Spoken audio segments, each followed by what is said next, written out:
Hello बच्चों, मेरे YouTube Hindi hub channel में आपका स्वागत है।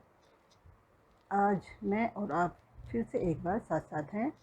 आप मेरे चैनल को सब्सक्राइब करें, वीडियो को लाइक अवश्य करें। आज हम तुलसीदास जी द्वारा रचित वनपथ पर पढ़ेंगे, देखेंगे कि तुलसीदास जी ने राम, लक्ष्मण और सीता जी के बारे में कितना सुंदर वर्णन किया है। देखिए, पुरते निकसी रघुवीर वधु, धरि धीर दये मग में डगद्वे, जल की भली भाल कनी जल की पुट सूख गए मधुराधर द्वे।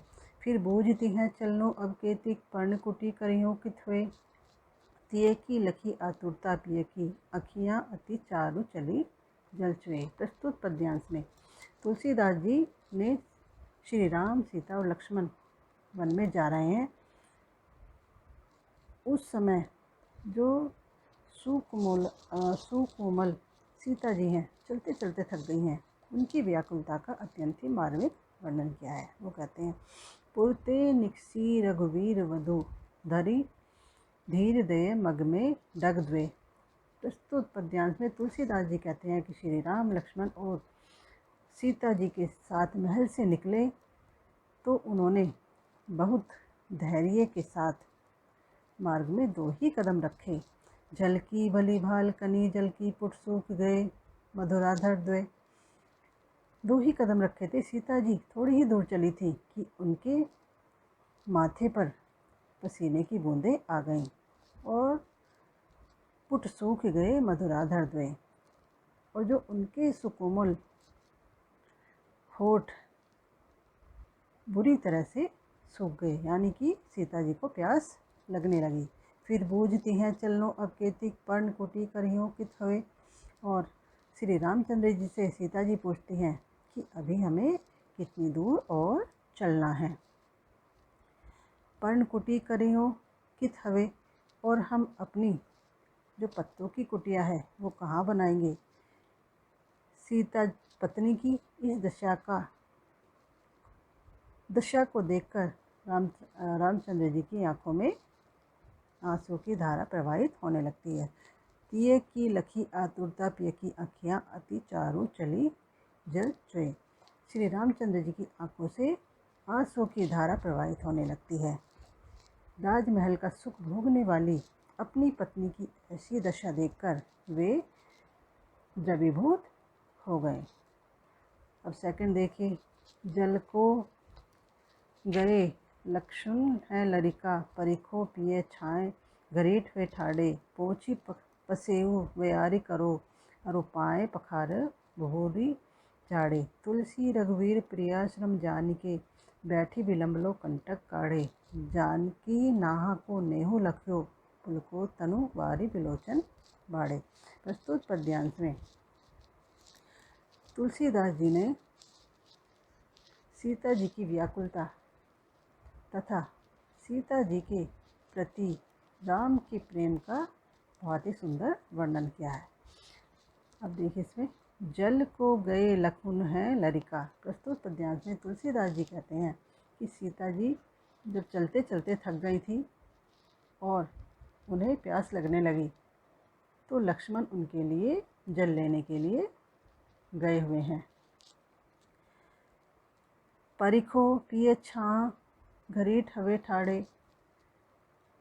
तभी सीता जी श्री रामचंद्र जी से कहती हैं कि जब तक लक्ष्मण नहीं आते हैं तब तक हम घड़ी भर कुछ देर के लिए कहीं छांव में खड़े होकर उनकी प्रतीक्षा कर लेते हैं। तुलसी रघुवीर प्रिया श्रम जानिके, बैठी विलंब लो कंटक खाड़े।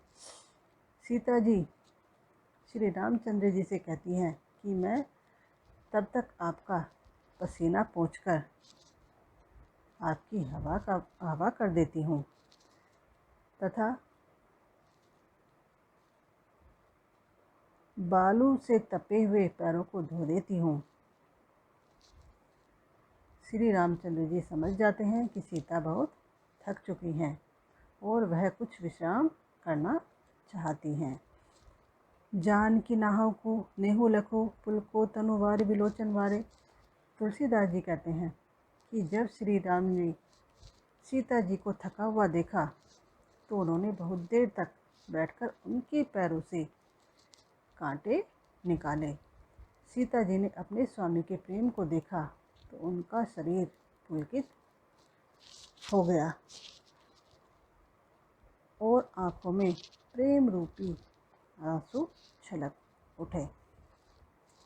अब देखिए, रानी में जानी अजानी महापरि पाहुन, खूते कठोर हिये हो, राजहु काज अकाज न जानो, कहियो तिय को जिन कान कियो है। ऐसी मनोहर मूर्ति ये बिछरे कैसे प्रीतम लोग जिए हुए। आखिन में सखी हीराबिरे जोग, इन्हें किमी के बनवास दिए है। प्रस्तुत पद्यांश में तुलसीदास जी ने जब राम लक्ष्मण सीता मार्ग में जा रहे होते हैं तो उस समय स्त्रियों ने कैकेयी और राजा दशरथ की निष्ठुरता पर प्रतिक्रिया का वर्णन किया है। रानी में जानी अजानी महा। प्रस्तुत पद्यांश में तुलसीदास जी कहते हैं कि श्री राम, सीता और लक्ष्मण वन में जा रहे हैं। उन्हें देखकर गांव की स्त्रियां आपस में बातें कर रही हैं। पवि पाहन होते कठोर ही। एक स्त्री दूसरी स्त्री से कहती है कि मुझे तो ज्ञात हो गया। ज्ञानी में जानी अजानी महा की मुझे तो ज्ञात हो गया। पवि पावन होते कठोर ही है कि रानी कैकेयी बड़ी ही अज्ञानी है। वह पत्थर से भी कठोर हृदय वाली नारी है। क्यों कठोर हृदय वाली है? राजव काज अकाज न जानो, क्योंकि उन्हें इन तीनों को वनवास देते समय तनिक भी दया नहीं आई। उन्हें इन तीनों को वनवास देते समय तनिक भी दया नहीं आई। कहो तिय को जिन कान किए हुए। वे राजा दशरथ को बुद्धिहीन समझकर कहती हैं कि राजा दशरथ ने उचित अनुचित का जरा सा भी विचार नहीं किया, जो अपनी पत्नी का कहना मानकर उन्हें वन को भेज दिया। कहो तिय को किन कान कियो है कि उन्होंने अपनी पत्नी के शिकायत में आकर इन तीनों को वन भेज दिया है। ऐसी मनोहर मूर्ति ये बिछड़े कैसे प्रीतम लोग जिए हैं। अब वो कहती हैं कि ये तीनों इतने सुंदर हैं, इतने मनमोहक हैं कि इनसे बिछुड़कर इनके जो प्रियजन हैं वो कैसे जीवित रहेंगे। आखिन में सखी, अब वो कहती हैं हे सखी, राखिबे जोग इन्हें किमके बनवास दिए हैं। हे सखी, ये तीनों तो आँखों में बसाने के योग्य हैं। आखिन में सखी कि ये तीनों तो आँखों में बसाने के योग्य हैं, अर्थात इनको अपने से दूर नहीं किया जा सकता। इन्हें किमी के बनवास दिए हैं। इन्हें बनवास क्यों दिया गया है? प्रस्तुत पद्यांश में तुलसीदास जी ने श्री राम लक्ष्मण सीता जी का बहुत ही सुंदर वर्णन किया है।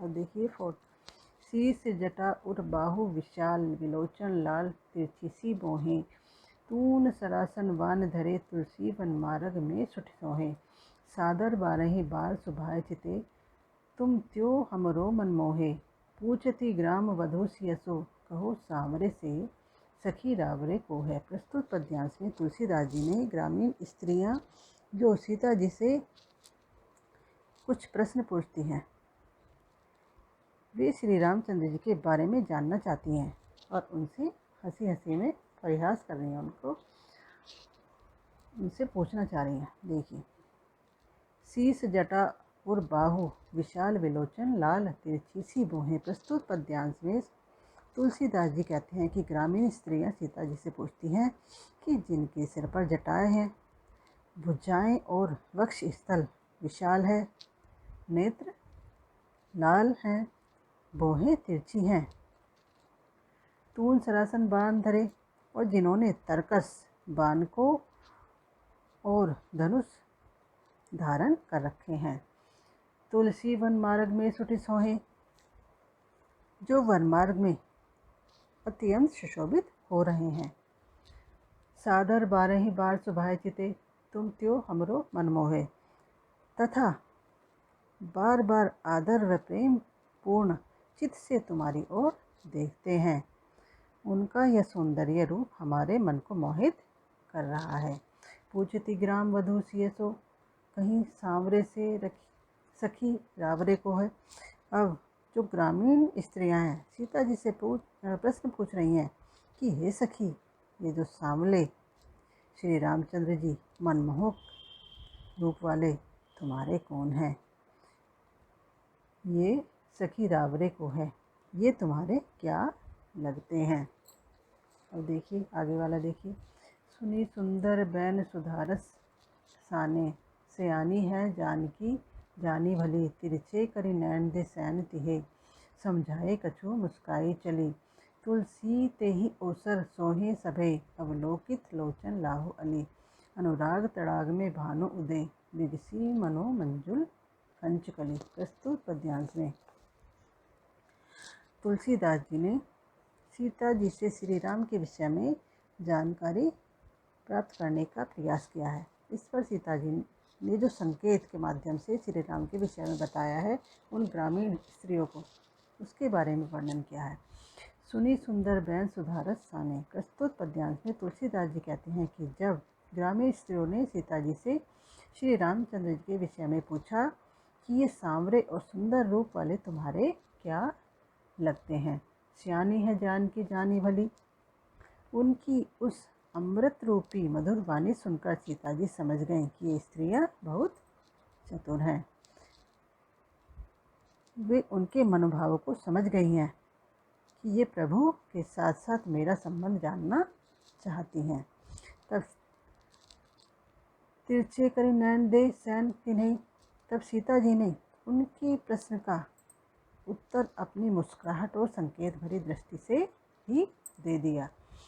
समझाई कछु मुस्काई चली, और तिरछे नेत्र करके उन्होंने जो उन स्त्रियों को उत्तर दिया है और मुस्कुराती हुई आगे बढ़ गई। अर्थात उन्हें कुछ कहने की आवश्यकता ही नहीं पड़ी, उन्होंने मुस्कुराकर नेत्रों के माध्यम से ही उनके सवालों का उत्तर दे दिया। तुलसी ते ही ओसर सोही सभे। और तुलसीदास जी कहते हैं कि उस समय वह स्त्रियां श्री राम की सुंदरता को एकटक निहार रही हैं, उनकी सुंदरता को एकटक देखे जा रही हैं। अवलोकित लोचन लाहु अली, और उस समय ऐसा प्रतीत हो रहा है मानो प्रेम के सरोवर में राम रूपी सूर्य उदित हो रहे हों।